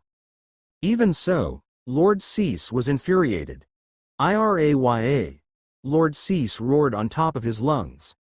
His voice caused a massive shockwave that spread out with him at the center. The shockwave caused the arrows to lose momentum and fall. Many that were close to the lord of these demons even flew back from the strong impact. At this point, the arrows were now ineffective. Strangely, the moment the arrows were deflected, no other arrows were fired. It was as if the spirits and elementals knew that this would happen and decided not to waste more arrows. Finally, Lord Cease's eyes recovered. Even though he was only affected for less than a minute, it already showed that what Dewata Araya did manage to affect him a lot. After all, they were creatures of the night. They were sensitive to light. Lord Cease was not an exception to this. Lord Cease turned his eyes back to where Dewata Araya stood before. However, she was already gone. It showed that blinding them was her only purpose for showing up. Gritting his teeth, Lord Cease looked around. Not all of the demons had recovered their sight and everyone was in disarray. Since the arrows already stopped, it was an opportunity for them to reorganize. Inside his mind, Lord Cease admit, Dewata Araya got them good. However, it was not enough. Once everyone regained their sight, they would force themselves out of this encirclement. Even with the remaining demons they had, their numbers were still far greater than Dewata Araya's side. But then, roar! A demon suddenly roared in pain. Lord Cease immediately turned his head only to see a demon impaled with a spear on his chest. A spear? Lord Cease was starting to lose his temper. How in the world? Lord Cease was confused. How in the world would a spear suddenly appear and impale one of his subordinates? Furthermore, it was not a low-ranked demon but a stronger one among his troops. There was no sign of the spear being thrown at all. A spear was bigger than an arrow and a thrown spear would make more sounds as it tore the air apart. But none of those sounds were heard by him at all. Suddenly, ARRG, growl. One after another, the demons in the outer perimeter had spears embedded on their bodies. However, even though Lord Cease was already wary of the surroundings, he saw not a single one spear fly out of the forest. My lord. Mugor seemed to have recovered his eyes and was also observing the situation. It was the Yasas. What? Lord Cease was confused. What's with that weak children? It's them that making the spears appear, Mugor replied in urgency. Hearing Mugor, Lord Cease heightened his senses. At first, he was looking for flying spears, but it never came to his mind that a weak race like the Yasas would be responsible for this. Knowing what to look for, Lord Cease finally saw what was going on. Yasas were appearing in front of his demons, however, they were not doing anything else aside from appearing and running away. Instead, when they appear, there was a spear just above their head containing the full strength of being thrown. Asterisk asterisk. You really utilized the little kids to their full extent, huh? Pephile remarked. His tone was quite positive, complimenting Mark's idea. The ability of the Yasas did not only work on people. They could also use their ability on items that moved parallel to the direction they were traveling. This time, the other spirits would throw a spear forward with full force, and the Yasas would carry the spears with their ability and appear in front of the target demon. That was why it looked like the spears were appearing out of nowhere when it was actually transported by the Yasas. They are quite a work, though, Mark said. Their abilities were not a problem but their mindsets. These guys won't just try to do something dangerous as this as before since most of them were scaredy cats. Of course, it was a given. The Yasas were a weak race that was kicked around by those that were more powerful. They grew shy and easily scared. If it was before, none of the Yasas would try this because of the potential danger as they appear before the demons. A lot of them had a grudge at you now. Suddenly, a voice echoed from behind. There, Aaliyah appeared, escorted by a few Yasas that were glaring at Mark with both fear and hate. It can't be helped, grandmother, Mark shrugged. They needed to overcome their fear for all of this to work. But you didn't need to make them feel something far scarier than death, you know? Aaliyah reprimanded Mark with a bitter smile. They should be glad I didn't turn them like a certain isekai rabbit race. What? Aaliyah was confused with what Mark said. No, don't mind me. Mark shook his head. Among everyone here, it seemed that only Amika understood what he said. In any case, it was true that the Yasas both fear and hate him now. During the preparations and planning, Mark did something horrible to the Yasas. Using his emotion induction, He channeled extreme fear to the poor childlike creatures. Now that they knew what death felt like, facing demons was now not as hard as before. "Grandmother, you're not going to join them?" May asked Aliyah respectively. After all, Aliyah was also among the warriors of Dewata Araya. "I want to, but Dewata Araya won't let me waste my energy fighting," Aliyah replied to May as she sat beside her. "It's obvious," Mark chimed in. "This is a dangerous battle where people are bound to get injured, and only grandmother had the ability to heal them." Aliyah nodded, agreeing with what Mark said. "Though I really think that I'm going to get useless this time," Aliyah grumbled. "From when the battle started, only a few people received scratches. They don't even need my healing." Aliyah then turned to Mark. "The Yasas might hate you now, but no one would be able to deny that you brought us this kind of battle where no one had yet to die." Mark smiled with a shrug. He was not something special in this kind of thing. It was just the demons were caught off guard by things they did not know that was possible. Still, Mark applied something that he knew. War was like a board of chess. If you want to win, you have to throw the bait and anticipate the opponent's moves. Shoom! Suddenly, an event on the battlefield took everyone's attention. The army of demons was not shrouded with thick mist. There was no way to see them at all. At the same time, the Yasas also retreated. At this point, even the spears were rendered unusable. Seeing the situation, Mark smiled. "This is the next phase," Mark said. "At this point, there are 3 possible moves for the demons." Hearing him, everyone began to listen. First, they will stay put and start to counterattack. Second, rush in every direction and tear the encirclement apart. Mark then tilted his head. Last, they will move together and charge out of the encirclement. "Nay, uncle," Amika called out. "How did you know that they will pick one of the 3? At that question, Mark smirked. "Because I created this scenario from the start." Holding the initiative. That was what Mark did.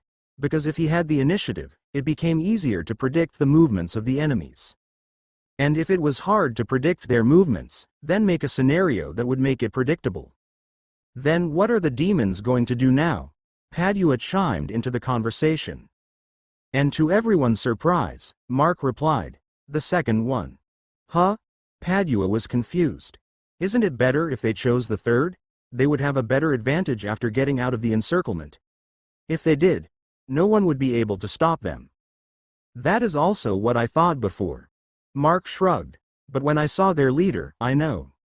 That guy is an intelligent madman," Mark added as he pointed at the scene on the battlefield. The mist suddenly tore apart. Demons upon demons scattered, charging at the forests surrounding them. They aimed to eliminate the spirits and demons. Everyone looked at Mark. He really predicted it right. Mark could only shrug though. He would have preferred if the demons either stayed put or rushed out. Out of the 3 possibilities, the second one was the most painful to deal with.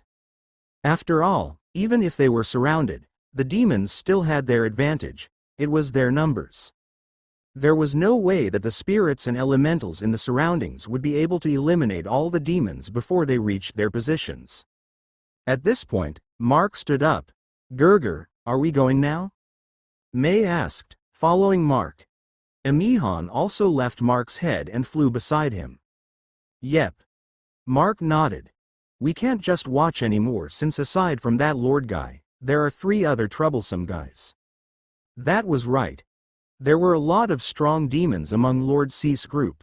However, there were 3 that were more troublesome than the rest. Those were the Mist Demon, the Flame Demon, and that old woman beside their lord. Day 151 to 11:30 p.m., Mountain Farming Village, Barangay Mabina, Municipality of Viga, Catanduanes. "Scatter! Kill them all!" Lord Cease roared, commanding his minions. This Lord of Demons might be surprised by the unexpected movements of Dewata Araya and her forces. Nonetheless, he was not someone who would lose his wits because of something like this. If one got surrounded by enemies, a leader would likely gather their remaining forces. And then, they would charge, breaking out of the encirclement together in the safest direction. That was a common thing to come into anyone's mind first, as being surrounded was a dangerous situation. At the spur of the moment, it was also possible for the leader to become confused, disregarding the information they had and act based on which action was the safest. Lord Cease, however, was not a person like that.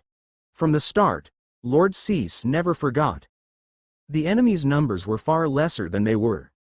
If he ordered to gather everyone and rush off towards the safest direction, he would end up exposing their backs instead, causing more casualties in the process.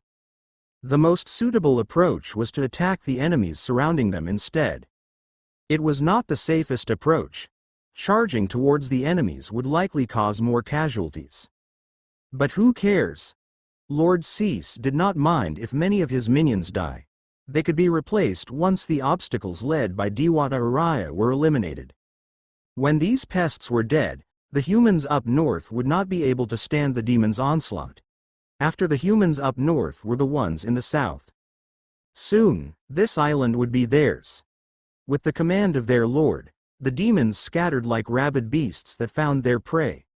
They tore through the fog that Mugor created and rushed towards the forests surrounding them. Once more, arrows flew towards the demons. But this time, the demons were not blind.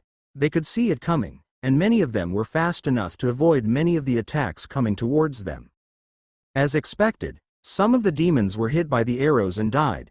However, a single death was not able to stop the dozens that were still coming. 100 meters, 50 meters. Just a few seconds passed, and some of the raging demons were already at the border of the forest. The demons were fast, especially those flesh beasts and the Aswangs in animal form. But then, the smaller-sized demons were suddenly blown away while the larger ones slowed down. The leaves of the trees loudly rustled, and the grass violently swayed. It was now the time for the sylphs to shine. Together, the sylphs released their magic. Strong gusts of wind blew towards the demons, making it hard for them to continue forward. Swoosh! Swoosh! Frozen by the gusts of wind, the demons became easy targets. Since the direction that the arrows and the blowing wind came from was the same, the arrows hit their targets faster. Spears also began to fly with the wind. Some of the larger-bodied demons could not help but fall as spears pierced their bodies. Seeing this, Lord Cease smiled sinisterly. However, rather than angry, he looked more like he was amazed and excited. This encounter was full of surprises. Dewata Araya and her people employed tactics that they never did before. Lord Cease knew Dewata Araya too well. He knew that these kinds of tricks were far below her. They, the demons, lived hidden within the human society. Even for them, it was hard to acquire these kinds of knowledge. What more for the Dewata and her people that stayed inside their secluded domain for most of their lives? It was without a doubt. Lord Cease knew. These bastards got some help, don't they? Lord Cease spoke. My lord, Legra, the Mambabarong, spoke. They might have gotten help from humans. Only humans know how to apply these kinds of tricks because of their weaknesses. Maybe, there are humans mixed in within their people. At Legra's words, Lord Cease turned to Mugor. Search whether there are humans in the vicinity. My lord, I already did it, Mugor replied. I can't detect any humans, but... Since the ambush started, Mugor had been spreading his mist. At this time, he already had the position of the enemies in his mind. But what? Lord Cease asked. I managed to detect 2 unfamiliar demons within the ranks of the enemies. What? Legra was surprised. Not only her, but even the other high-ranked demons around them were also shocked. Just what in the world were demons doing there within the ranks of spirits and elementals? Did they ally themselves with other demon clans? The Yasas was another thing, since rather than demons, these black-skinned children were more like dark spirits. Actual demons was another thing. It was impossible to happen. However, the fact that Mugor detected 2 demons within the ranks of the spirits and elementals hinting something. It is possible that they were the ones that taught these tricks to the enemies. Lord Cease smiled. Since they meddled in our business, we should respond in kind. At this point, Most of the demons were still struggling with the gusts of wind and arrows flying at them as they charged towards the forests. But then, Lord Z's raised his hand. Balls of unstable black energy formed atop his palm. The ball grew to a size of a basketball before it divided into countless small balls of energy. Lord Cease waved his hand. The balls of energy flew towards all of his minions. Roar. The demons roared in glee as their bodies started to emit a dark aura. Their struggle suddenly vanished as they charged against the gusts of wind like nothing. With red glowing eyes, the bloodthirsty expressions of the demons yelled with murder. They wanted to tear apart the bodies of the enemies that made them struggle just now. Asterisk asterisk asterisk one of the fastest to reach the forest was a demon riding his flesh beast. The two entered with excitement as they charged towards the direction where a spear was thrown unto them. Unexpectedly, what the rider and the flesh beast saw were a pair of humans. The two were surprised as they expected a spirit or an elemental in this direction. Not two humans. In any case, these demons were here to kill. Whether it was humans or not, they would die in the hands of these demons. Unfortunately, the two were drunk with the power that their lord lent them. They failed to notice that the pair of humans, a man and a woman, were both wearing armor and were armed with swords. The two were unable to react as the two humans vanished in front of them. Then, with a flash of light, the woman was already atop the rider. On the other hand, the man appeared beside the flesh beast with a surge of black mist. And the next thing that the two knew, their heads were already separated from their bodies. With a loud thud, the body of the flesh beast fell while the headless rider was thrown far away by the inertia. As the two demons died, the spirits and elementals around went out of hiding. They looked at the two helpers with amazement as the two killed one demon each with one swing of their swords. Get back to position and continue shooting arrows and throwing spears. The man ordered the spirits and elementals. Don't stop unless the arrows and spears are all used up or a powerful demon you all can't kill came. Understand? The spirits and elementals nodded and hurried back to their positions. At first, they were all skeptical about this plan. Now that they saw that it was truly effective, they did not hesitate to continue. As the spirits and elementals continued the fight, the two helpers hurriedly left. There were also other flesh beasts in other areas. Asterisk asterisk asterisk flapping their wings, Mark and May soared across the surrounding forests. After a long while, the two were using Crimson and Oracle as their armor once again. Aside from the armor, the two were also wearing masks. By hiding their faces, unexpected complications might be thwarted if there were any. It was even more for Mark, who had his family now living on this island. Of course, finding Mark's connection to his family would not be easy. Nonetheless, there was no issue being careful. Gerger, there's another one on the north side, May said, with her eyes zooming her sight across a wide distance. Let's go. We'll do the same move, Mark replied. Right now, the demons were buffed by their leader. As such, the spirits and elementals began to struggle to kill the enemies. Fortunately, it was only the lower-ranked demons that were attacking. Even if they were empowered by their leader's powers, their strength was still manageable to the spirits and elementals. The only problem at this moment was the empowered flesh beasts. Among the current attackers, they were the strongest. Arrows could not do any harm to these fleshy giants, and spears could only pierce its muscles shallowly. The worst part, the flesh beasts had absurd regeneration. The wounds they got from the attacks would heal almost immediately. These flesh beasts were basically unkillable machines for the weak elementals and spirits. The stronger spirits and elementals seemed to be able to kill these demon monsters in the past. However, killing one was an endeavor that required some sacrifices. Fortunately, this time, Mark was present. The black flames of Ignis could stop the regeneration of these monsters while Mark's strength could lop off its head in one go. With this, the spirits and elementals would be safer until the higher-ranked demons finally make a move. Bam!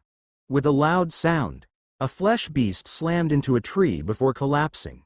Its head had already rolled off somewhere while its rider, also missing its head, was already crushed under the dead monster. Fourth one, Mark said, waving off the blood from Ignis. How many left? May asked, inspecting the dark-colored blood on her white-colored sword. And to the question, Mark sighed. He concentrated his mind, counting the enemies with the same mental fluctuation inside his detection range. 49 left. No, 48. Mark said as his eyes lit up a bit. It seemed that Dewata Araya and her warriors also started prioritizing taking down the flesh beasts. All right. Let's go to the next one, Mark said as he was about to take flight, but then, he paused, causing May to also stop. In front of them was a silhouette of a person made of misty substance. It was someone familiar. So, it was you. The silhouette spoke. Mark shrugged. It looked like this guy managed to recognize him. You're that mist demon, right? Mark asked. Don't you need to stay beside your demon lord? Ignoring Mark's question, the mist demon threw back another question instead of an answer. You're a demon like us. Why are you helping the enemies? Mark did not mind that his question was ignored. Instead, he smiled at the silhouette in front of him. I don't think that there's any written rule that we can't, right? It was even more since I have the same goal as Dewata Araya. Goal? The mist demon asked. Yep. Mark nodded nonchalantly. Remember what I told you before? At that time, we don't have business with you guys, yet. Now that we're done with other things, it's time to address that business. Without waiting for the mist demon to ask another question, Mark added. It is to eliminate all other demons on this island.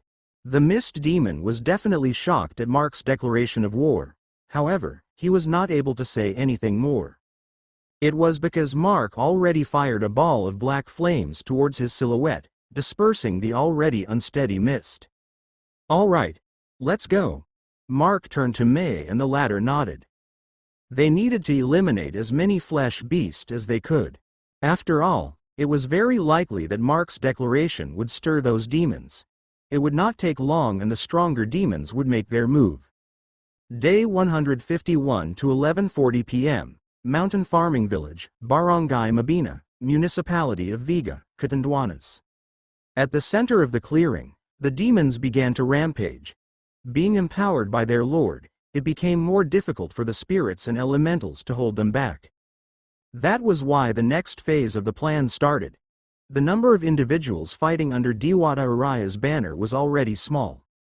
A loss of single life from their forces would be heavy. They could not afford it. Thus, as the demons reached the forest, the Yasas appeared to take the spirits and elementals to retreat. By the time the demons entered the forests, ready to commit slaughter, not a single soul was present. Instead, strange vines enveloped the forest floor, crawling and twisting up their limbs. The strange vines began to constrict anything it caught. Even in their empowered state, the weaker demons had no way of getting free from their constraints. Even the stronger ones were struggling. It was not surprising. These vines were made by dryads and were empowered by Dewata Araya. Most Dewatas were born of nature, and Dewata Araya was not an exception. Her abilities had the most compatibility with plants and trees. With Dewata Araya empowering the dryads, their vines became as strong as thick steel tubes. Being constricted by vines as hard as steel was not easy to escape from. It was even for the demons. The weaker demons, the ones forcefully turned from humans using the rituals, fell after the vines twisted their bodies into mush. As for the stronger ones, like the flesh beasts, the vines could only constrict them. Once the demons were safely secured, it was only when some warriors would appear to end their lives if they could. Unfortunately, not just any warrior would be able to end the lives of the flesh beasts. That was how troublesome these giant flesh monsters were.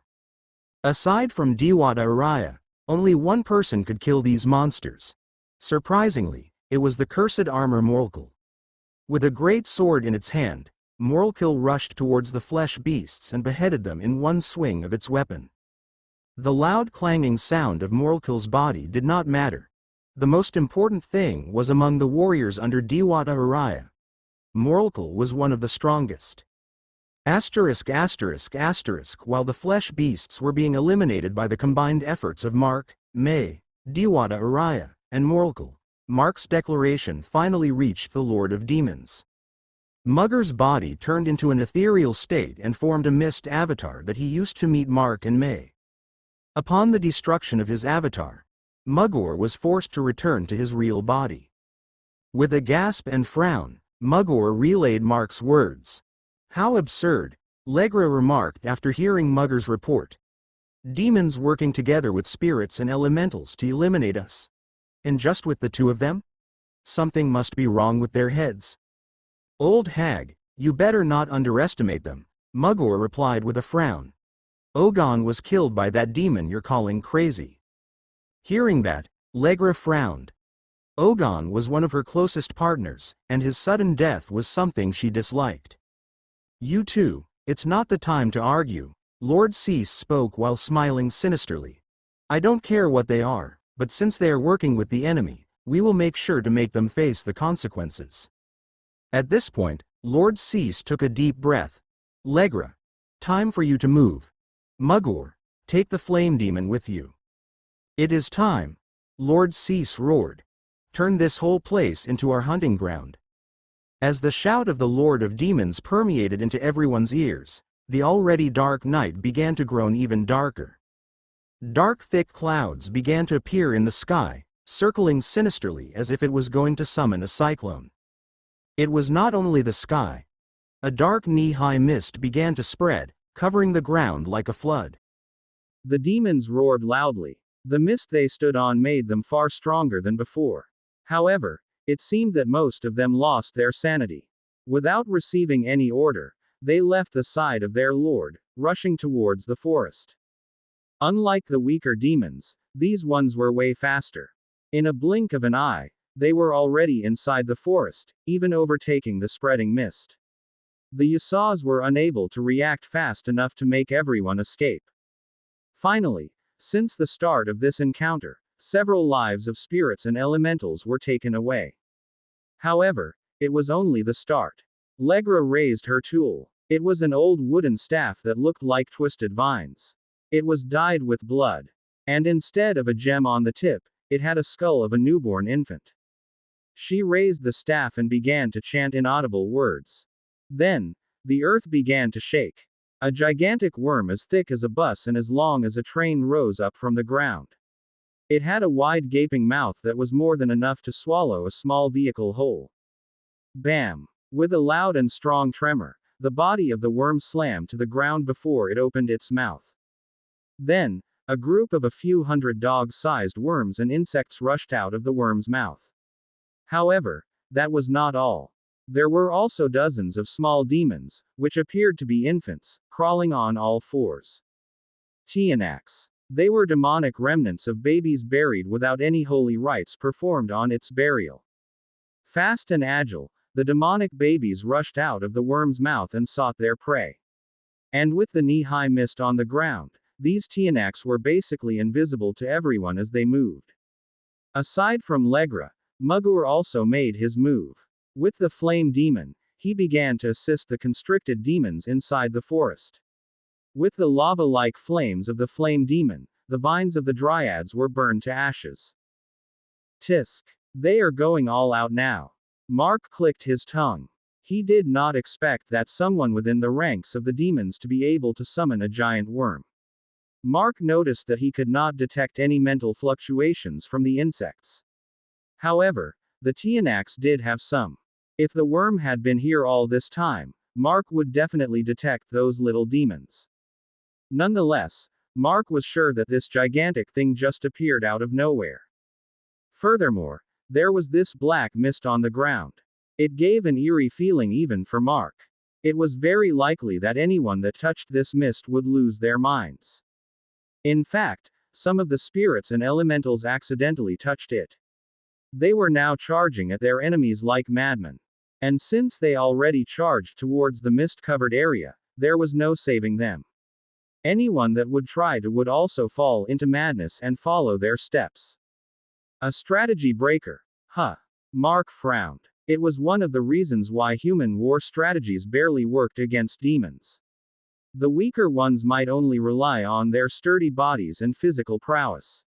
However, the stronger ones had nasty abilities that could affect their enemies physically and mentally. There was nothing to joke about this. Some of the victims of Aswangs that managed to survive the attack would likely succumb to illness and die soon after. It was a good thing that Mark did not let the other members of his group participate in this fight.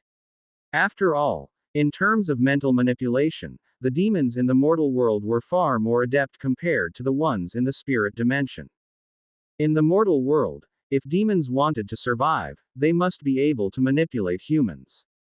Thus, they gained and trained these types of abilities. It was unlike the demons in the spirit dimension. They always relied on the brute force since most spirits and elementals there also had resistance to these kinds of skills. And, of course, the worst factor here was the demon, Lord Cease. So far, he was the strongest demon that Mark encountered. Back then, at the battle in the Kingdom of Black Duendes, none of the demons gave Mark an eerie sensation compared to Lord Cease. Mark looked at the sky. This black sky sure was eerie. Just a little more, and it would be as black as his miasma. At this point, the only source of light was the flames that already covered parts of the forest. The moon and the stars could not be seen any longer. Heek! Suddenly, a cry entered Mark and May's ears. A small shadow jumped towards them, which Mark mercilessly swatted to the ground. Splat! A naked infant with rotten-colored skin crashed to the ground with a loud splat. Its head turned to mush. Tionic? May asked Mark. Yeah, Mark replied with a frown. These guys are too fast. Huh. Be careful not to get bitten. These guys had poison on their bodies. Mark warned May. It was because he could see the murky and bad-smelling liquid oozing from the dead Tionic. The grass where the Tionic fell immediately withered as a sign of deadly poison. Looking at this scene, a sinister thing entered Mark's mind. These Tionics were not born naturally. These were babies turned into demons and were raised to bear deadly poison.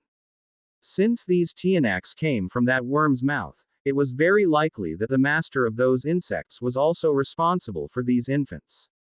Let's go, Mark said as he soared to the sky with May. He then held her left hand as he let out a crystal. Before they flew over the trees, their bodies could not be seen outside anymore. From the sky, Mark observed the ground of demons that had yet to move from their spot. The leader was easy to find since he was releasing large amounts of magical energy at the center of their group. However, the leader was not Mark's aim. Mark was looking for the master of the insects and Tionics. Right now, they were the most dangerous. It just took an instant. Mark found the culprit. She was not hard to find, considering she was riding on a giant insect herself. Mark let go of May's hand and pointed at the old hag. At this distance and elevation, there was no way that May's sniper rifle would miss. However, before May could aim her gun, the attention of the two was taken away by something. Around the forest, light bloomed like the sun during sunrise. Dewata Araya also made her move. Huh. Mark murmured as the ring of light surrounded the clearing where the demon stood. The ring of light stopped both the fire and the black mist from spreading further. Unfortunately, Dewata Araya's position could not be hidden because of this. Her magical energy was already released like a dam. Even those not sensitive enough to feel magical energies would detect her by instinct. Thus, Dewata Araya soared, floating above the forest. Araya, you finally showed yourself. Lord Cease laughed as he suddenly turned his head behind. And you two there. How long are you going to hide? Mark frowned. Unexpectedly, the Lord of Demons could detect them. It was pointless to waste the crystal's energy in this case. Thus, Mark hid the crystal, showing his and May's appearance to the demons below. Nonetheless, the demons were surprised. It was because, on Mark's and May's backs, there was more than one pair of wings. An indication of pure-blooded demons. So, what Mugur said is actually true. Ha ha ha. Lord Zeez was laughing hard. What an opportunity. Mark frowned. He did not know what was going on with Lord Cease's mind. However, it was clear that it was something sinister. In any case, Mark had nothing to say. Since the guy below did not stop talking, Mark gave the signal to May. Bang! May fired her sniper rifle. Everyone was frozen. No one expected that Mark and May would not show any courtesy and attacked while Lord Zeus was still talking. The demons examined their bodies and their lord to see if anyone was harmed. It was when they saw Allegra fell off from her ride with a bloody fist-sized hole that tore through her head. Day 151 to 11:45 p.m. Mountain Farming Village, Barangay Mabini, Municipality of Viga, Catanduanes. The sudden gunshot from May made the center of the battlefield silent. It made the rampaging individuals even louder than before. Allegra fell with a gaping hole on her forehead. That fist-sized hole tore through her head from front to back. And to that sneak attack, Lord Cease's reaction was to, unexpectedly, laugh out loud. PFF'd. Ha ha ha ha ha. Like a madman, the Lord of Demons let out his boisterous laugh. As expected of pure-blooded demons, Lord Cease turned to Mark and May. The kinds of demons that see everything else below them. But it's unfortunate. Don't ever think that your sneak attack succeeded. At the sky, Mark did not say anything. Everyone saw that May's attack hit that old hag that was riding that giant grub. However, the old hag's mental fluctuations did not vanish at all. If she did die, the mental fluctuations that Mark was sensing would start to wane before vanishing. But it never happened. It was when the old hag with a broken head stood up. Well, that hurt. Kekaki. Allegra's voice sounded bizarre. It was as if there were several of her talking at the same time. There were also grating and snapping sounds in her voice. It was as if her words were not spoken with a human mouth. Unexpectedly, the torn hole on her head was not bleeding. It was strange. Even a demon's wound would bleed before turning to ashes after its death. And yet, this woman that appeared to be a human was not. But then, she raised her hand towards her broken head. At first, it looked like she was trying to touch her wound. However, it was not the case as she put her hand over her head. Her left hand started to lose shape, revealing layers and layers of small maggot-like insects. One by one, the maggots detached from Allegra's hand and began pouring into the gaping hole on her head. Allegra's left hand was slowly reduced to a stump up to a few inches into her wrist. On the other hand, the maggots that filled the hole on her head wriggled into shape. It took only a few moments, and Allegra's head was as good as new. It looks like I have to raise more to restore this hand, Allegra said, looking at her missing hand before turning to Mark and May. How hateful. As Allegra said those words, dozens of splatting sounds echoed across the battlefield. It sounded like some squishy toy filled with sticky goo that suddenly exploded after being inflated. However, no one could see what the sounds came from because of the black mist covering the ground. It did not take long, though, and they saw what created those sounds. Buzzing sounds echoed as dozens upon dozens of winged insects as big as 3-month-old baby rose from the black mists.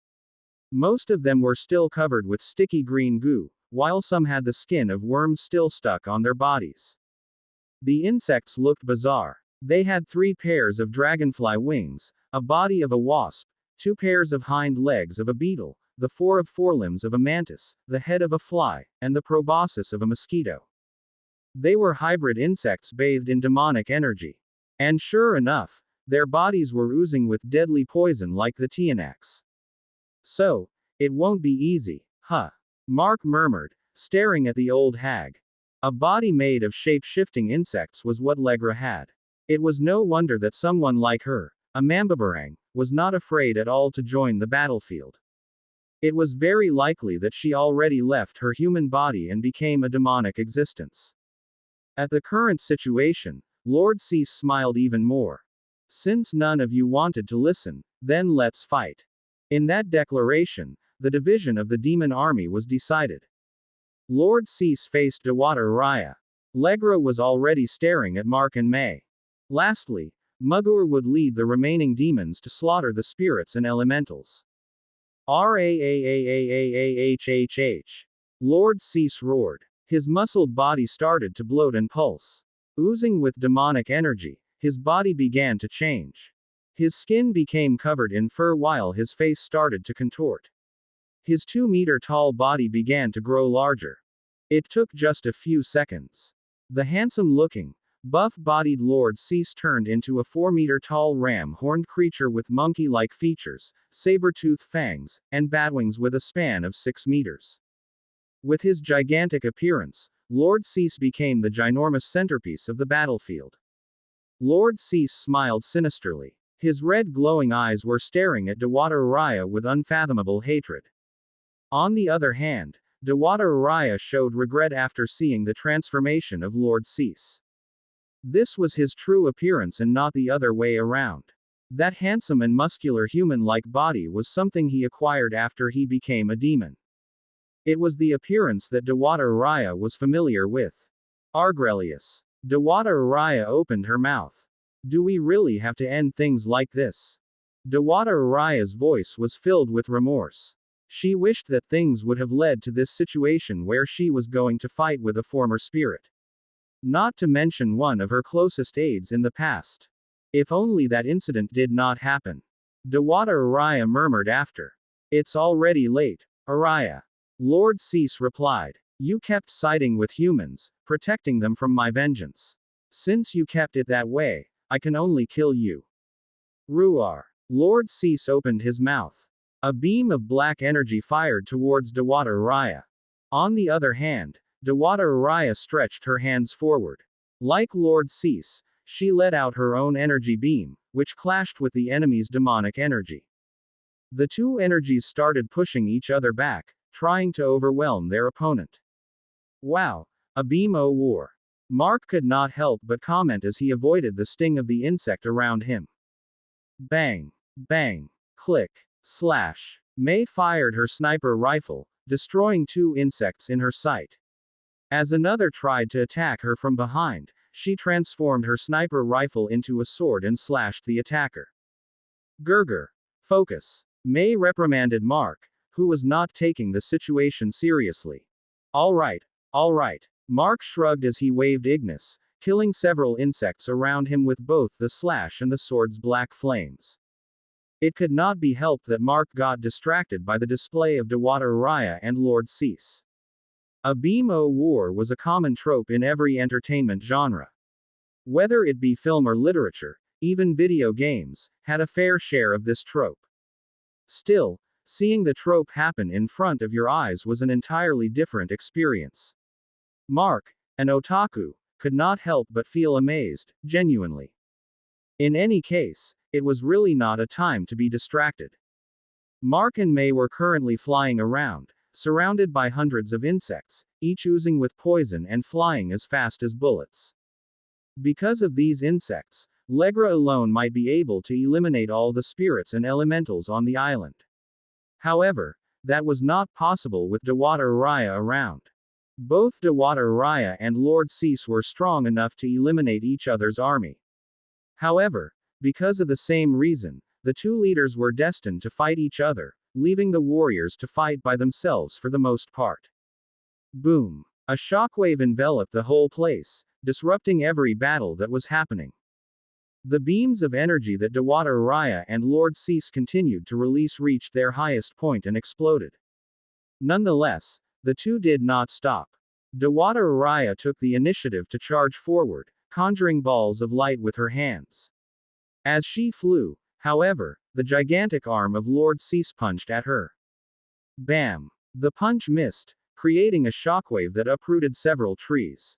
Dewata Araya circled around the arm and shot the balls of light towards Lord Ser's chest. Hitting the body of Lord Z's, the balls of light exploded. Unfortunately, aside from burnt strands of fur, the Lord of Demons was unscathed. Lord Cease, with his free left hand, tried to grab the Dewata flying in front of him. Fortunately, Dewata Araya managed to rush under the demon's arm and wings, circling behind his back. Whoom! The sound of energy being gathered sounded, and Dewata Araya threw a ball of light larger than her body on the back of Lord Cease. Bam! Lord Z's right foot caused the ground to quake as he staggered forwards because of Dewata Araya's attack. Unfortunately, the Dewata's attack was far from enough to hurt the gigantic demon. While the two leaders fought, their minions were at a full-blown war. For the most part, they still followed the hit-and-run strategy that Mark told them to do. However, with the higher-ranked demons joining the fray, skirmishes could not help but happen as the two sides clashed here and there. Boom! An explosion of flames echoed inside the forest. Flames scattered as the flame demon fired balls of flames towards its opponent. The flame demon's opponent. It was no other than the cursed armor, Merkel. Being a heavy armor, Merkel could not dodge the balls of flames. Most of the attacks that the flame demon hurled at Merkel hit the target. However, Merkel's body was an armor. It could not feel pain or heat. As such, it continued to charge at the flame demon without any shred of fear. The flame demon, having low intelligence, just continuously hurled attacks at the cursed armor without any thought of retreating. It did not even notice that Merkel was unaffected by its attacks. Soon, the flame demon was already within the reach of the cursed armor's greatsword. And there, Merkel unleashed wide slash at the flame demon. Unfortunately, the fog suddenly blurred Merkel's vision. The flame demon vanished in front of it because of the veil of fog. However, the fog did not stop the cursed armor's charge. As if waiting for this moment, Merkel's sword released a faint glow. Swish! The sword slashed through the fog. Arg! A pained voice echoed as the wall of fog vanished in front of Merkel. A few meters away in front, the flame demon stood. Beside it was Mugur with his left arm dangling because of a wound. Mugur was definitely surprised at this situation. He was actually wounded while he was in his mist form. And to respond to Mugur's anger, Merkel, with his left hand putting the heavy sword on its shoulder, stretched his right arm forward. Pulling its fingers upwards, Merkel was provoking the mist demon to a fight. At the sky, Mark and May's troubles continued. Well, it was not really called trouble in a sense. Even though the hybrid insects were flying as fast as bullets, Mark and May could evade them. If they were about to get hit, Mark would turn into a surge of black mist while May would appear somewhere else with a flash of light. Below, Legra was already frustrated at this situation. She was controlling hundreds of her insects to kill two flying demons. Yet, not to mention killing them, the insects could not even touch a strand of their hair. And instead, her insects were slowly being reduced by the two. Like mosquitoes clapped in flight, Legra's insects fell one by one. Whether it be Mark's sword or May's gun, their attacks could accurately hit their target. Nonetheless, the situation was a bit annoying. There's no end to this, huh? Mark grumbled as he slashed 3 insects in one go. Well, it was not like Mark was not at fault here. He was stalling and not taking it seriously.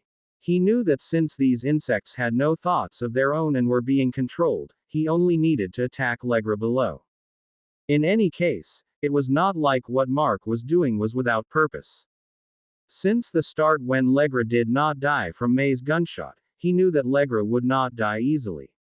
Thus, with his red glowing eyes, he was purposely making the old hag frustrated.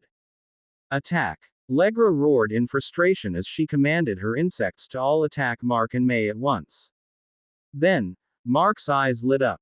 Found you. Mark smiled as he turned to a surge of black mist, charging towards the grub Legra was riding on. Day 151 to 11:51 p.m., Mountain Farming Village, Barangay Mabina, Municipality of Viga, Catanduanes. Turning into a wavy surge of black mist, Mark charged towards the giant grub, which was supposed to be the old hag's mount. It was an entirely unexpected move from Mark. Even Legra, or what she appeared like, was shocked. Legra was a Mambabarang, not only a regular one but an elder that lived since mid-colonial times. At that time, because of her fame, the church was already hunting her. After a few years of cat and mouse chase, Legra got severely injured by her pursuers. Although she managed to escape soon after, she was already dying. On the verge of death, that was when she received enlightenment about her demonic powers. Her human body, a bag of useless flesh, was already facing death. At first, Legra thought that it was the end. But then, she came to a realization. If her body was dying, Legra just needed a new one. At that time, she did not know whether it was possible or not. However, she had no choice but to gamble. Unfortunately, the only thing Legra had at that time was her demonic insect queen. It was her catalyst in her curses and the medium to control the insects she raised. And to say, it was not a good-looking insect. It was a red-colored maggot about the size of an adult's fist. Nonetheless, Legra had no choice. Invoking a curse with the last ounce of her demonic energy, she bound her soul to her demonic insect queen. Usually, bounding a person's soul on an insect in her possession was meant to curse that person. Once the curse succeeds, Legra could use the insect to affect the target with unsightly things. One of those effects was making the victim vomit small creatures like cockroaches, maggots, and worms. In Legra's desperation, she revised the bounding curse. Instead of just connecting her soul and the demonic insect queen, she made it that her soul would be pulled into it instead. Using all her energy on the verge of death, Legra blacked out. After Legra woke up, she was not human anymore. Furthermore, without the restraints of her human body, her abilities became more open to other things. Legra developed her abilities, becoming not only someone that controls insects but also someone that could create monsters that were not supposed to exist. And now, Legra was unexpectedly facing a threatening situation. It was the first time since she almost died years ago. Legra did not know how Mark found her.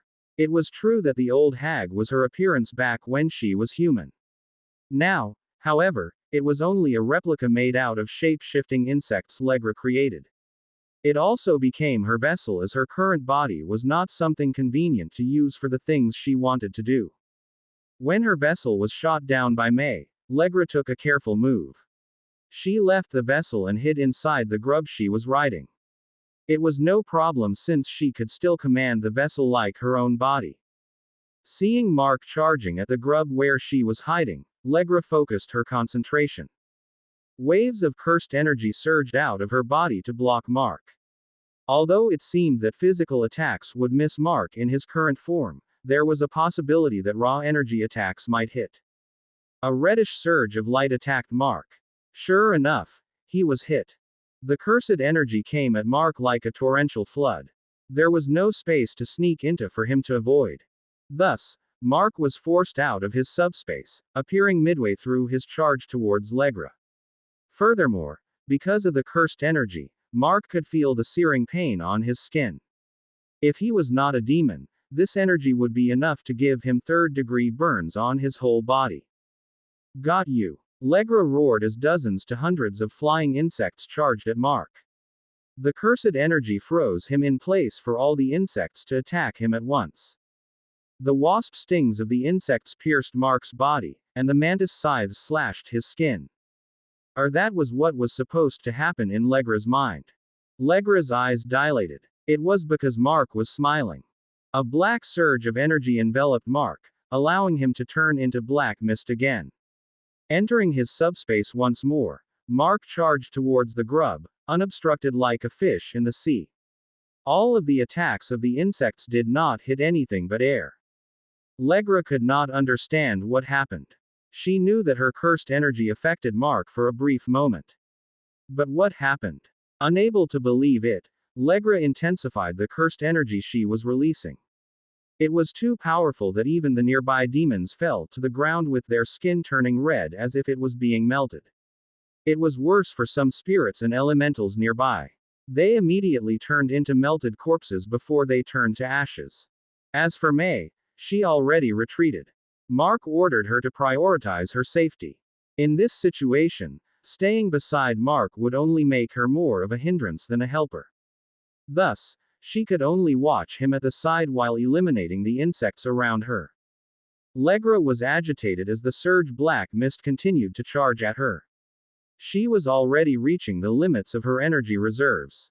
Yet, she was not able to stop Mark at all. And for fear of her life, Legra finally decided to flee. Legra burst out of the giant grub's body, revealing a bright red wasp-like creature. It was not big at all, about the size of an open palm of an average adult.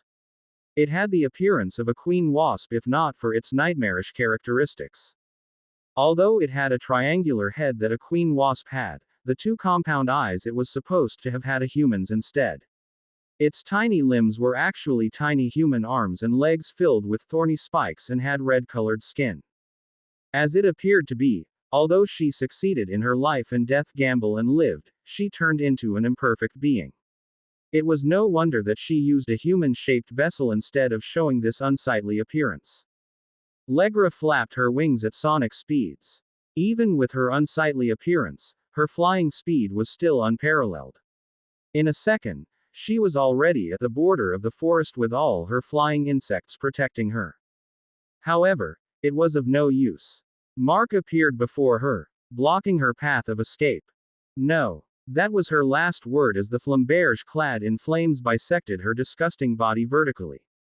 Boom. Legra's magical energy exploded, causing a shockwave in the surroundings. Even the mist that was released by her lord was swept away by the shockwave. Mark was almost swept away by the explosion too. It was too sudden, after all. Who would have thought that Legra's magical energy would explode after her body was destroyed? It seemed that she was forcefully containing magical far greater than her body should be able to. Flapping his wings, Mark managed to stay in place. He would not waste the chance to get some harvest from this kill. Legra had a lot of magical energy. It meant more magical energy for the Psycrystal to absorb. Maybe, Mark would also be able to get Legra's ability. Mark was not sure, though, as Legra's body was thoroughly destroyed by the explosion. The sudden shockwave of energy took the attention of the whole battlefield. Lord Cease frowned as he felt Legra's energy explode. It seemed that even the Lord of Demons was frustrated upon losing a powerful subordinate. Unfortunately, he could not help the old hag at all. His hands were also full with Dewata Raya before him. Tisk. It seems Legra was not able to handle a pureblood. Lord Cease thought. However, in his mind, it was a situation that could not be helped at this point. They were caught in a battle before the witching hour. Although Legra would still not be able to kill the enemy since they were also demons, Lord Zeez would at least be able to give assistance. In any case, a loss was a loss. Legra was weaker, and that was why she died. In any case, it was not like her death was useless. Lord Cease smiled as he shot several balls of demonic energy towards his opponent. Legra died. Was it a good thing, though?